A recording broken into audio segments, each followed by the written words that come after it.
FFC इंतजामिया जो वधीक एक साराह जोगो कदम। Resident manager FFC brigadier Mohammad Saleem Cheema पारां घोटकी ज़िले के मुख़्तलिफ़ ॻोठनि में सरकारी ऐं नीम सरकारी स्कूलनि जी मरम्मत जो कम तेज़ी सां जारी आहे। इन सिलसिले में ॻोठ कलंदर बख्श अब्बासी जे गवर्नमेंट प्राइमरी स्कूल जे 2 कमरनि वारी नई बिल्डिंग जी तामीर जो कम मुकम्मल कयो वियो आहे, जंहिंमें 4 दीवारूं ऐं हिकु गुसलखानो तयार कराए ॿारनि सां कयल वाइदो 6 महीननि जे मुख़्तसिर अरसे में पूरो कयो। इफ्तिताह के मौके ते तालीम खाते के निगरान हुकूमती सतह ते तालीम की बेहतरी लाइ स्कूल में उस्तादनि की खोट के पूरो करण बाबत पिणु आगाह कयो। स्कूल की मुकम्मल बिल्डिंग की मरम्मत कराइण खां पोइ ब्रांडन ऐं बाउंड्री वॉल की मरम्मत कराई। उन खां अलावा FFC की टीम मीरपुर माथेलो में स्पेशल एजुकेशन स्कूल पहुती, जिते स्पेशल ॿारनि सां पिणु मुलाक़ात कई। जंहिं बाद 7 मुस्तहिक न्याणियुनि जे वालिदीन सां मुलाक़ात करे खेनि ॾाज हवाले कयो।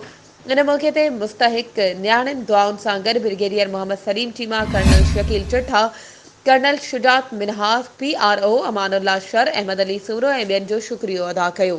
वधीक ख़बरुनि ऐं अपडेट्स जे लाइ असांजे चैनल खे सब्सक्राइब कयो ऐं हा, बेल आइकन खे प्रेस करणु न विसारिजो त जीअं असांजी हर नई अचण वारी वीडियो तव्हां ताईं पहुचे।